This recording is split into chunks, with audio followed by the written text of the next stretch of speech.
Molly Hassett is a forester in the Bureau of Forest Management's, move my slide. Okay. Forest Management's Carbon Forestry and Climate section in the Department of Environmental Conservation. Molly holds a master's degree in environmental and forest biology from SUNY ESF and has previously worked in the Division of Lands and Forest Bureaus of Invasive Species and Ecosystem Health on various programs, including southern pine beetle, oak wilt, spotted lanternfly, hemlock woolly adelgid, and Japanese tree lilac. So we're so grateful to have you, Molly. You're sharing your screen, but it is the presenter. Sorry, the one that has your notes, not the presenter view. Let's see. Yes, perfect. All right, is that better? Yep, and we can hear you too. Excellent. Very good. All good things. Great. All right. So thanks so much for having me, everyone. So today I'm going to talk about climate change, invasive species, and the Climate Act, and I'll talk about it a little bit more as we get going, but I am more focused on trees and forests, and I'll talk about why in a little bit, I suppose. All right. So here's generally what I'm going to talk about today. I'd like to start off talking about the carbon cycle a bit and some of the definitions, and then talk about why the focus on forests and landscape trends with invasive species, as well as the New York State Climate Act, the CLCPA, as well as the scoping plan, which has invasive species strategies contained in it, and then talk a little bit more broadly about invasive species and climate change. Some of this might have been talked about a little bit in the presentation that you guys just listened to as well. And I'd like to try to end on a semi-positive note with opportunities. We'll see how that goes. All right. So atmospheric carbon dioxide, it's all around us, and carbon dioxide is a greenhouse gas, which means that inside the atmosphere, it's really good at trapping that heat, and it ends up heating the planet slowly over time as more and more carbon dioxide is added to the atmosphere, mostly from burning fossil fuels. And there's other greenhouse gases involved, like water is actually a greenhouse gas, but carbon dioxide is something I guess humans are really contributing to by burning fossil fuels.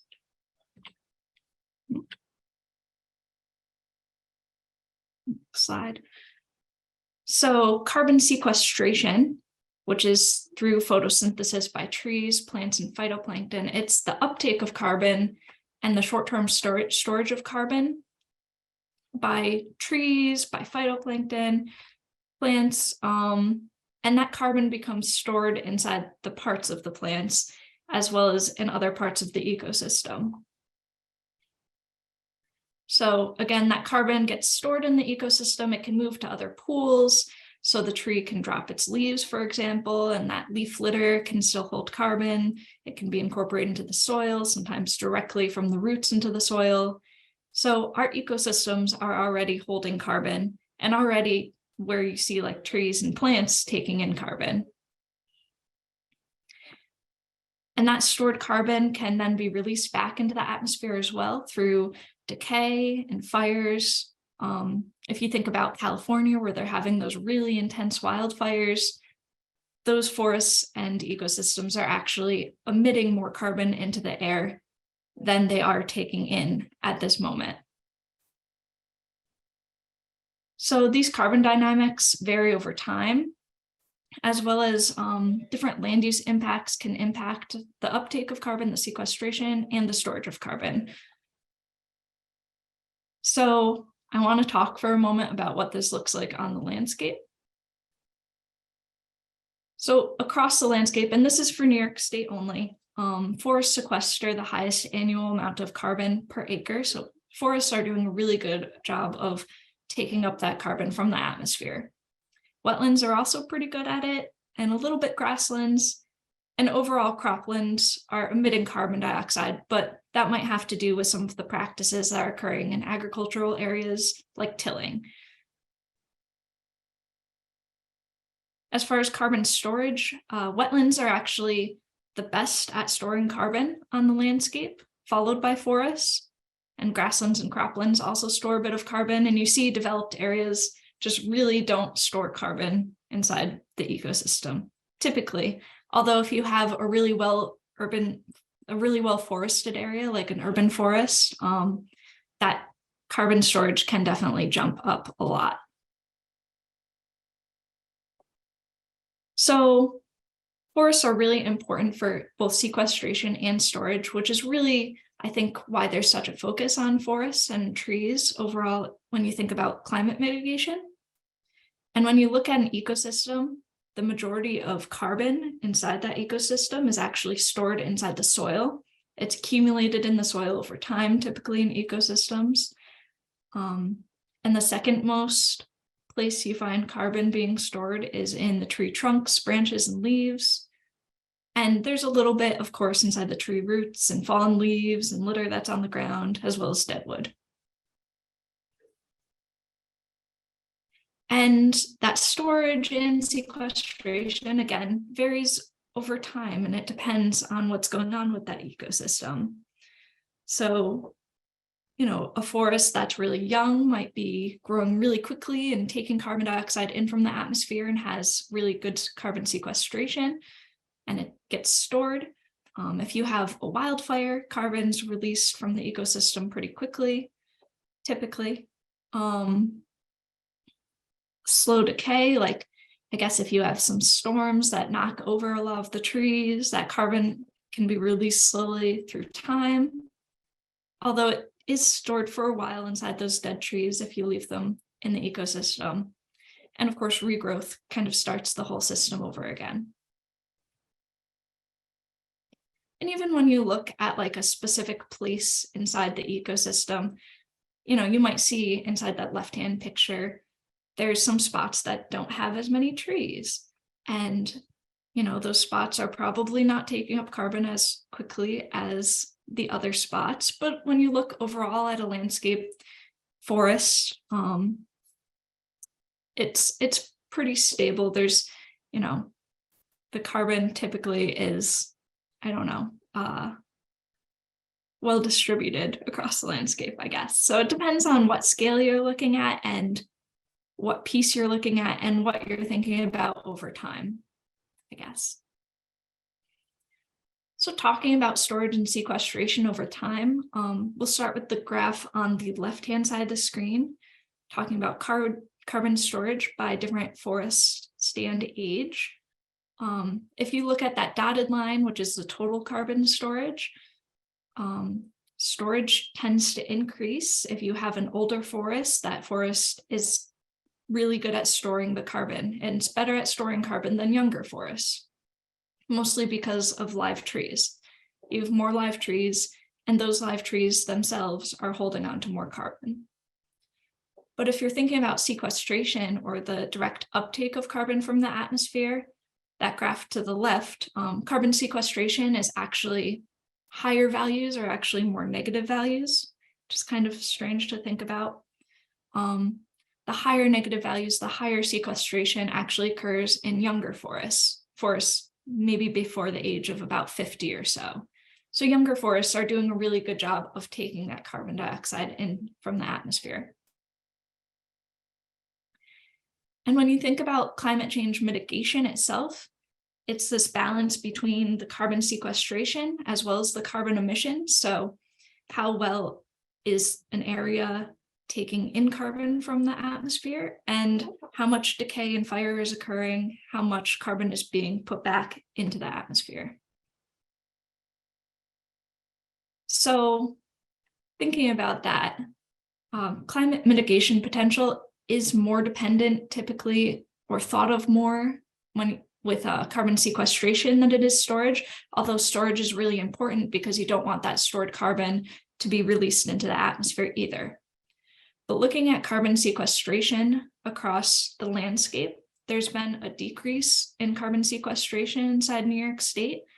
And all that's been driven by forests because they're so important for sequestration and because New York State has so much forest.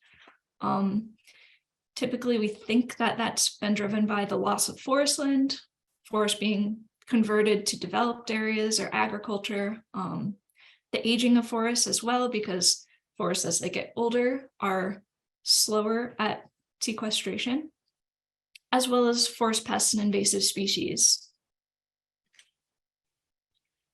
So forest pests and invasive species definitely decrease carbon sequestration. There was a study done in 2021 that looked at different plots inside forests, and they found that sequestration in plots impacted by forest pests was typically about 69% lower, and sequestration in plots that were impacted by disease were about 28% lower. So forest pests are definitely impacting our forest's ability to offset and mitigate climate change. In addition, forest pests and diseases and other pests and diseases typically increase emissions across the landscape. You know, you have more dead trees that's leading to more decay. In some areas, especially on Long Island, it can increase wildfire risk, which would greatly increase emissions. Invasive plants also prevent forest regeneration, which can lead to those forest areas not being as good at reestablishing after, which might kind of slow the ability of those forests to sequester carbon. And there's also other alterations to wildfire risk and soil carbon, not just in forests, but also in grasslands and other areas by invasive pests and diseases, as well as invasive plants. So the Climate Act was established in 2019, and it established a Climate Action Council to develop a scoping plan to meet targets. The first few are renewable energy targets. One of them was 70% renewable energy by 2030, 100% zero emissions from electricity generation by 2040, and an 85% reduction in greenhouse gases from 1990 levels by 2050. On this slide, this last piece is really where like natural and working lands come in forests. There's a goal inside the Climate Act for 100% net zero emissions by 2050. So basically, it's looking for sequestration on the landscape to kind of like cancel out the remaining greenhouse gases that are being emitted from other sectors like transportation and buildings. So thinking about what this actually looks like, our current sequestration levels are at about 27.7 million metric tons of carbon dioxide. Most of that is from forests, a little bit of that is from wood products as well, with carbon flux. And right now that's equal to about 7% of New York State's emissions from transportation and other sectors. That goal of 15% carbon sequestration offsetting that 85% reduction is about 60 million metric tons of carbon dioxide by 2050, which is about double what our natural and working lands are producing right now. So it's a highly, highly, highly ambitious goal. So in the scoping plan, which was developed based on recommendations from these various panels, including an agriculture and forestry planning panel and a land use panel. Some of the strategies that have been proposed are to prioritize locations for natural resource production, management, and restoration, keeping forests as forests, preventing forests from being developed into other areas and other land uses, afforestation, reforestation, which is basically just replanting trees and trying to get areas that used to be forests at one time or could be forest into a forested condition so they can be better at storing and sequestrating carbon, preventing and controlling forest pests, diseases, and invasive species, promoting restoration, and supporting forest landowners and municipalities. Some really invasive species specific strategies that are inside that scoping plan are increasing prevention of invasive species through regulation, inspection, enforcement of wood packaging material and live plant imports, expanding DEC's statutory authority to allow a more rapid listing of invasive species for regulation. So that's at Part 575 legislation that exists right now. And it's the invasive species list you heard about in the last presentation too. As well as increasing capacity for prevention and rapid response teams for forest pests and disease outbreaks and invasive vegetation, especially those that negatively impact forest carbon. There's some additional related strategies as well, and this probably isn't the entire list of additional related strategies, but some of those are implementing restoration in degraded forests to improve carbon storage, sequestration, and resilience, and establishing trees on at least 1.7 million acres, which is, if it was all planted, about 680 million trees, which it could be just natural regeneration as well. Of course, actually looking at implementing these strategies across the landscape, there's definitely some challenges. Capacity and funding for all of these efforts, as well as competing land use. I'm sure you guys have noticed that with those renewable energy targets, there's been an increase in solar siting and other renewable energy siting, and that's kind of competing with agriculture and forests, as well as areas for other things. Such as afforestation, reforestation.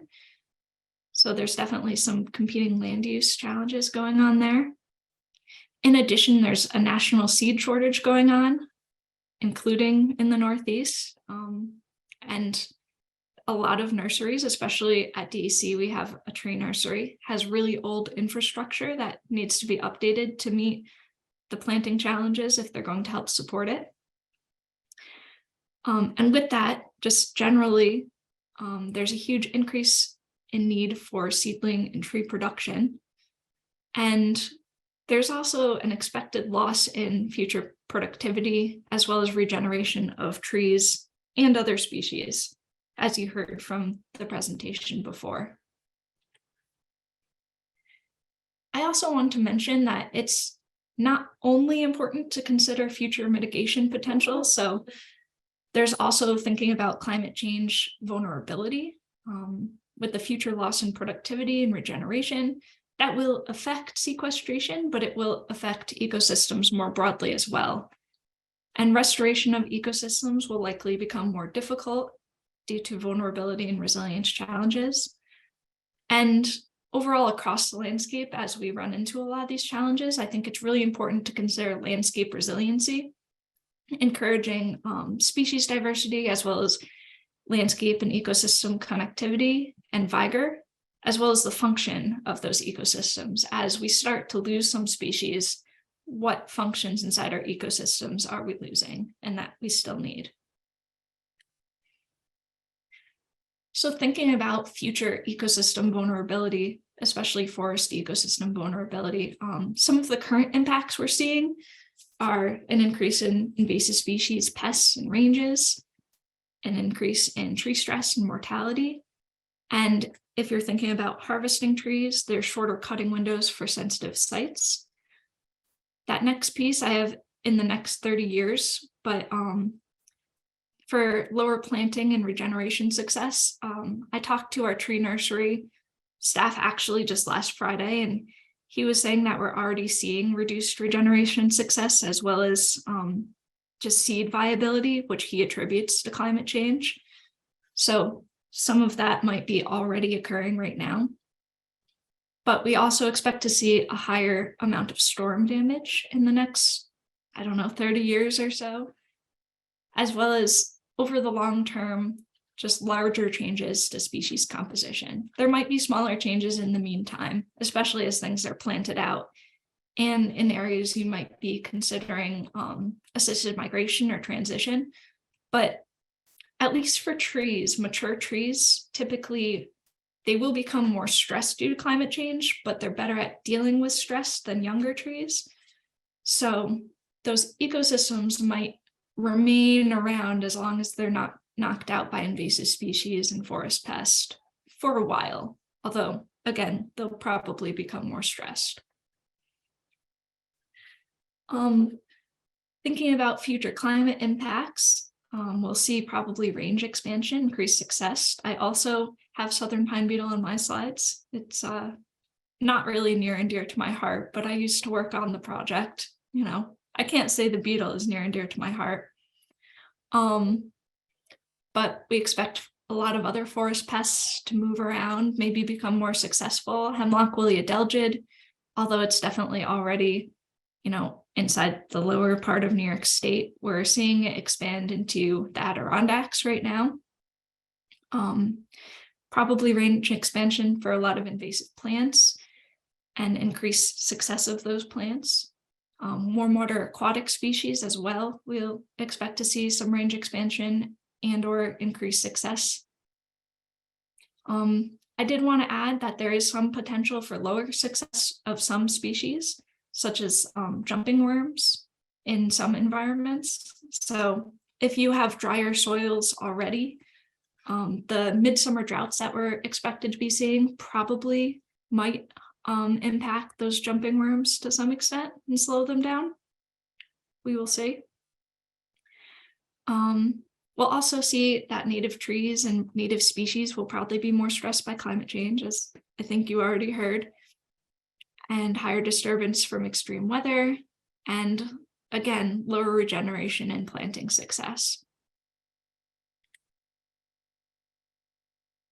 So some management considerations to think about is that there's going to be higher impacts to native ecosystems occurring probably with climate change, especially with stressed trees and plants.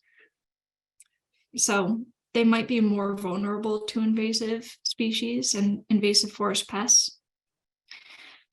Some invasive plants and species might become more competitive in warmer environments. There's been some studies that have found in greenhouse environments that herbicides and management techniques may need to change because invasive plants might be better at dealing with herbicide treatment. Again, restoration may become more difficult, so it might take more to get a habitat or an ecosystem back to kind of a restored condition. And I think it's also important to continue to focus on prevention, especially when you're looking at species that might be range shifting up from the south, like you saw in the presentation before, and considering ecosystem resiliency, which I had this on another slide, but encouraging diversity, connectivity, vigor, and function. Also thinking about future climate vulnerabilities, coastal and riparian trees are going to be more vulnerable to flooding and storms. And overall, the landscape's going to become warmer and drier. So this is just like a really quick list with some of our native species, what's typically going to be more vulnerable and less vulnerable. I think a lot of these species in southern New York, in the LIISMA area, will be more vulnerable than the northern area because the seed zones and the hardiness zones are going to be warmer down there. That's what I'm thinking. I did want to highlight that oaks and pitch pine on a positive piece typically are going to be less vulnerable to climate change, or it might take longer for them to be more vulnerable to climate change. So there is a slight positive to all of that, at least. And also talking about opportunities and assets. So I think climate change has really caused a lot of focus and calling attention to forests overall, as well as invasive species. So like the Research Institute has been part of the climate assessment, and there's been involvement with agencies to some extent with climate change as well. So there's definitely an opportunity for everyone coming together and talking more about all of these issues and trying to work together more, I think. In addition, there's lots of increase in potential funding for invasive species as well as forests, and some of it related to climate change, some of it not necessarily as tied to climate change. There's been the Infrastructure Investment and Jobs Act, the Inflation Reduction Act. The Farm Bill is getting an increase as well, which has several programs that do forest management and might focus on invasive species in some cases. The New York State Bond Act, of course, was passed, so hopefully there will be more funding for some of these programs as well. And the New York State Environmental Protection Act, or Environmental Protection Fund, sorry, also has been increasing in the past few years too. So potentially some opportunities there. And that is everything I wanted to cover. Thank you.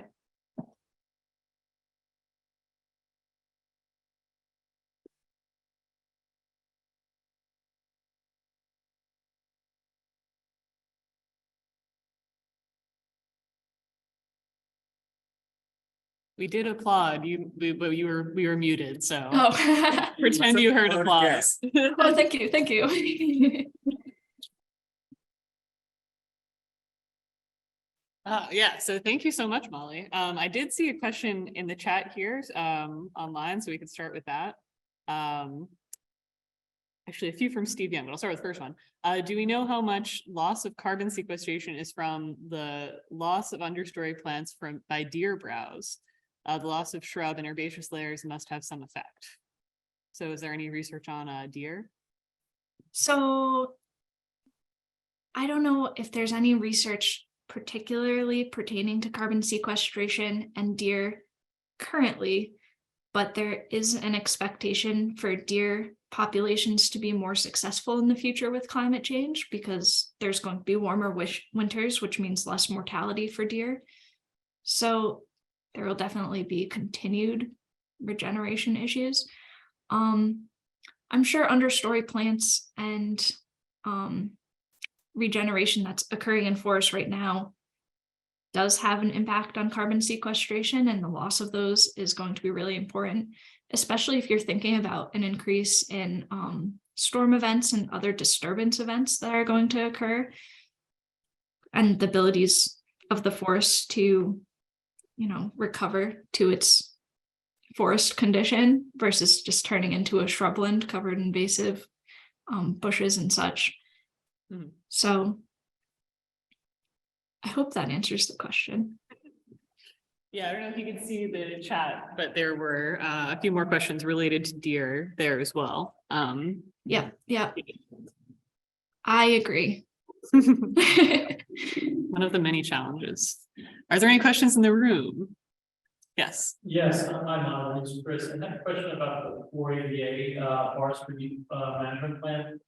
I know that was up for discussion a little bit last year. Do you know if there's going to be any changes in that language to promote, again, responsibly forest management, especially since you're saying juvenile forests have the best potential for carbon sequestration? Do you know of any change with that?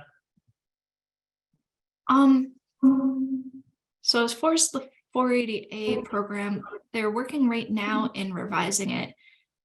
And I believe they're considering incorporating some sort of regeneration requirement, but I don't have very specific details at this point. I think they're going to release some information again for comment pretty soon here, but I don't have an exact timeline on that either. Yes, Joy? Do we know if there's any funding for small farms, through the Farm Act or the Bond Act, to basically give up agricultural land and then basically put in forest restoration on the ag land that used to be, they give up their agricultural land to make it back into forest, because it was forest. Is there anything out there for small farms to do that funding wise?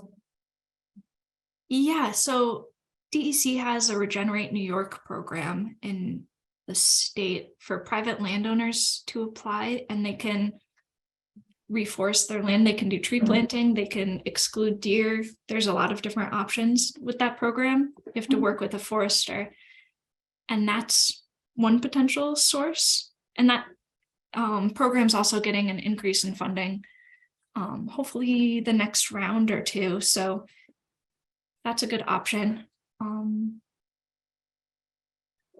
I know the Department of Agriculture and Markets also is considering options like silvopasture, as well as alley cropping, trying to incorporate more trees into agricultural production areas too. So that might be another option for areas that are still currently in agricultural production, just trying to get more trees around. They're basically trying to start to shift into ecosystem services that the trees are providing now. Is that what they're focusing on? So actually, the alley cropping and silvopasture are some of the scoping plan recommendations tied to the Climate Act. So it's, really it could reach a whole variety of benefits, including carbon sequestration. I think they've been proposed more for carbon sequestration than for other benefits, but there can be lots of benefits to those practices. Thank you. Yeah. Any other questions in the room? Great. That's it. I think we're good, and I think we've addressed the questions in the chat. So thank you again, Molly. This was a great presentation. Learned so much. Yeah. Thanks for having me.